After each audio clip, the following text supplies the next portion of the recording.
on this 11th of December, on the eve of Jamuhuri Day, where Kenyans are preparing to celebrate 62 years of Jamuhuri tomorrow. And Kenyans are also preparing for Christmas after tomorrow. Many will be traveling.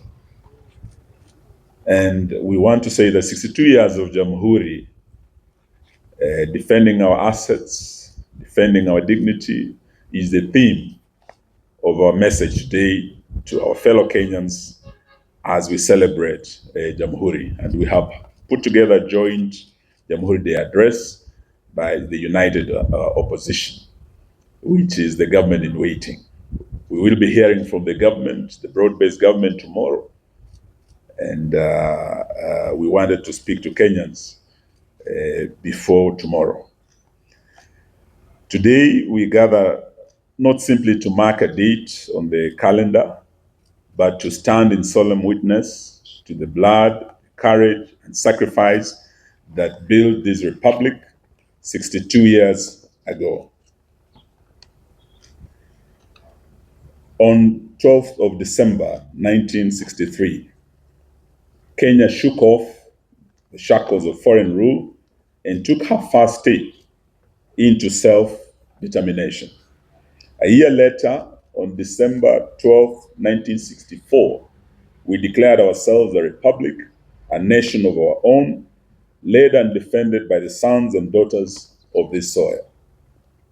This day is not ceremonial formality.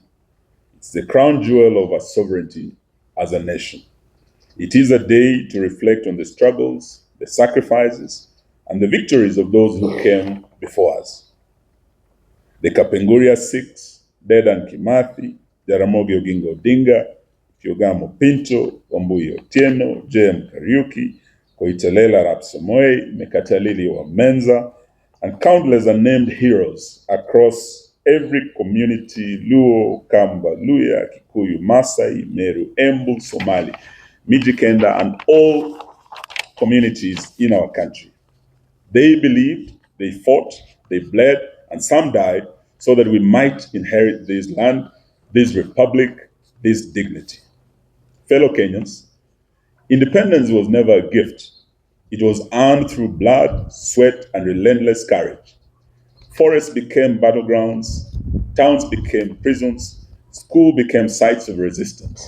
Independence was bought with sacrifice, and every story, every name, every life lost, a lesson for today. We must never forget that the republic belongs to the people, and it is our sacred duty to defend it. And yet, 62 years later, that sacred inheritance is under threat. National assets like Safaricom, Kenya Pipeline, KCB, JKIA have been pawned, mismanaged, and sold without transparency, without public participation, and without regard for the law and the constitution of our republic. These are not mere businesses. They are the backbone of our economy, the gateways of our sovereignty, and the pillars of our republic.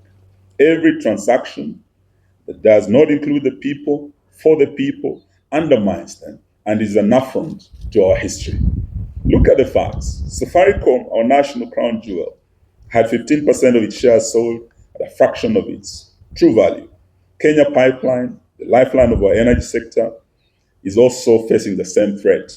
JKIA, our gateway to the world, has been compromised in management decisions favoring profit over national security. And KCB, a pillar of financial system, has been manipulated to benefit a few insiders. This is not economic reform. This is international neocolonialism, a quiet auctioning of our sovereignty. Fellow Kenyans, the courts have intervened on Safaricom, on KPC, on JKIA, and we have just received good news that the court orders have been issued against the opaque US-Kenya health deal that was signed recently without any public participation. But the intention by this nefarious regime was clear: a systematic, step-by-step erosion of our sovereignty.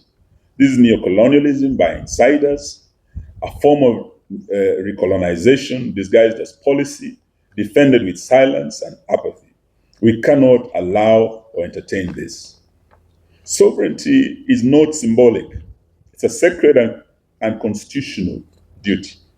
From the peaks of Mount Kenya to the shores of Lamu, from Lake Victoria to the plains of Narok, every Kenyan has a stake. The Republic is ours, and we will defend it with courage, with unity, and with vigilance.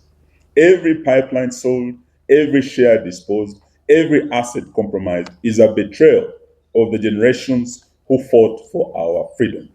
We call on every citizen, every institution, every civil society organization, and every community to rise up. Protect our pipelines, our airports, our companies, our financial institutions, and demand accountability. Defend our sovereignty. Let no one mistake silence for consent. We must defend our assets, our minerals, like the gold in Migori, and Kakamega, and Busia, that are now under invasion, to restore dignity and reclaim our republic. Most significant, we must defend our multi-party democracy that is now under existential threat from this rogue regime. We witnessed in the recently concluded shambolic 27th November 2025 by-elections that the chairman of IEBC, and I was very surprised on Monday, I think the 8th, listening to Chairman Efecon saying that elections cannot be stolen in Kenya. It's an impossibility. Is he a stranger in Jerusalem? This position has already been contradicted by very credible observers who participated in these by-elections, including the Kenya National Human Rights Commission. We heard from them. The indictment was harsh in terms of how IEBC failed to conduct these elections properly. We have also heard from ELOG. They also returned a very harsh verdict. And both have said, and many others, that including the Law Society of Kenya, and we must thank them for this, that the just concluded by-elections were not free and fair. They were heavily rigged in favor of state-sponsored candidates, and they were tainted by violence, mostly from goons, state-sponsored goons, and backed by the police, intimidation, and corruption. We are demanding immediate action against perpetrators of these electoral offenses, like in the case of Malava, and I think we have our candidate here, the Honorable Panyako here, who underwent serious terror in terms of violence by goons and state-sponsored gangs. There were leaders who are known, who led the goons, who participated in organizing, in financing these goons, and the violence that was visited, particularly in Malava and in Bere. These two were the hottest targets of this system because of the political implications that would confirm a win in Bere for the United Opposition, that the mountain is gone. A win in Western for the United Opposition, that Western is out of the reach of this regime.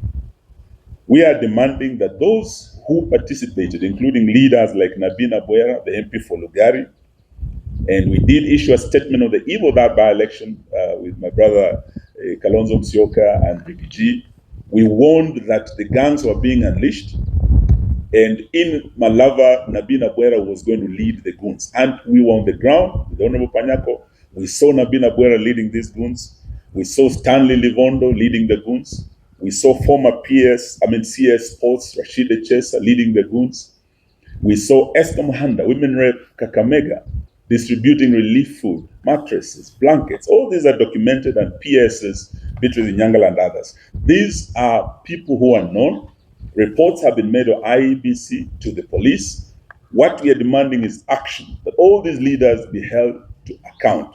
And IEBC has the powers to call off an election because of violence, where there were deaths like in Kaspul, 2 people died, in Chwele, 1 person died, many were named, vehicles burned.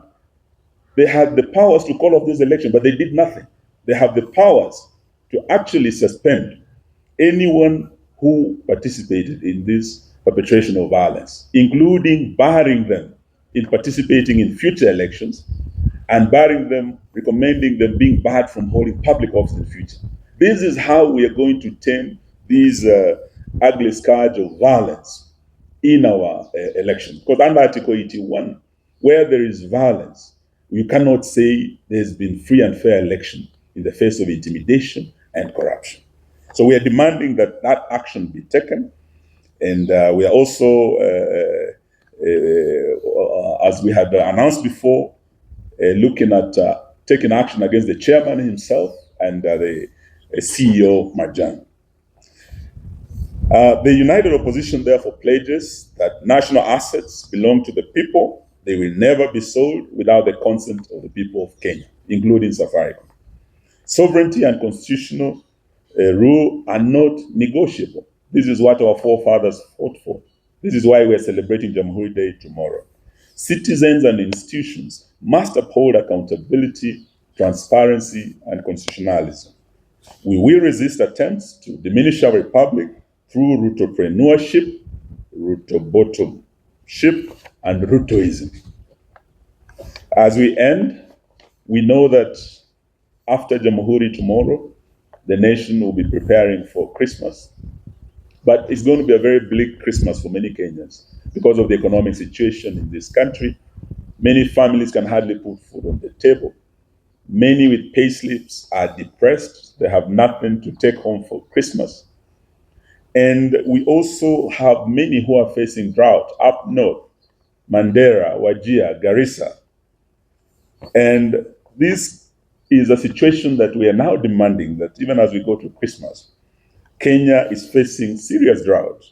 Yet this regime chose not to chose to actually use relief food like beans, rice that they were distributing to bribe voters in rain-rich areas like Kakamega, where it rains almost every day and we have enough food.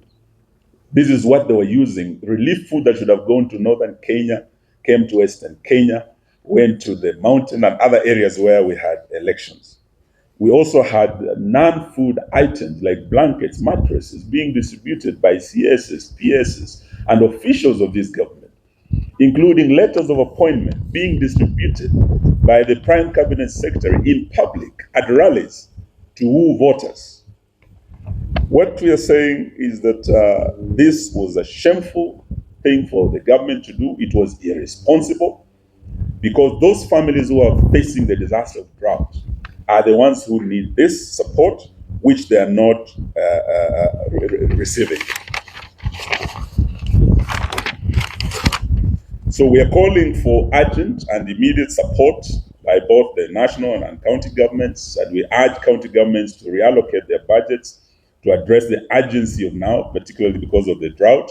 And we're also calling upon the international community to come in so that the affected families, affected counties and communities can receive the support. We are also urging that Parliament prioritizes comprehensive legislative framework for disaster risk management. And before I left the Ministry of Devolution and Special Programs, we had already proposed the disaster risk management bill that was before the House. This bill is currently undergoing mediation through a committee of both houses, and we are urging that the same be prioritized and be fast-tracked because it has all the mechanisms required to improve coordination between national government, the county governments, and international players in disaster risk management. In spite of these early warning mechanisms put in place by NDMA and Meteorological Department, this government has failed up to now as we speak. And we've heard the cry of the people of Mandera and other counties to put in place remedial measures such as early animal offtake to cushion, particularly the pastoralist communities who are facing drought now, against heavy losses of their livestock. Because as we speak, they are losing a lot of livestock, and God forbid if we lose any lives this Christmas.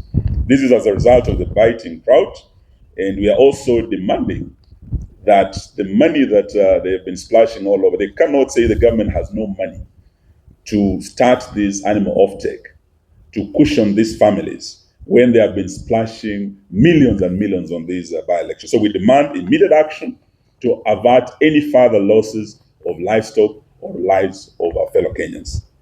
Fellow Kenyans, finally, on this 62nd Jamuhuri Day, we honor the past, we confront the present, and we will remain united and vigilant as the united opposition to protect the future. Independence was hard-won. The Constitution was a gift of the second liberation. Today, we defend both with courage, conviction, and unity. Kenya shall not be sold. Kenya shall not be auctioned. Kenya shall not be colonized by outsiders and insiders and their cronies. We thank you all for coming to listen to us. May God bless our republic, and may we take this opportunity to wish you all a Merry Christmas and a Happy New Year. And I would like to invite my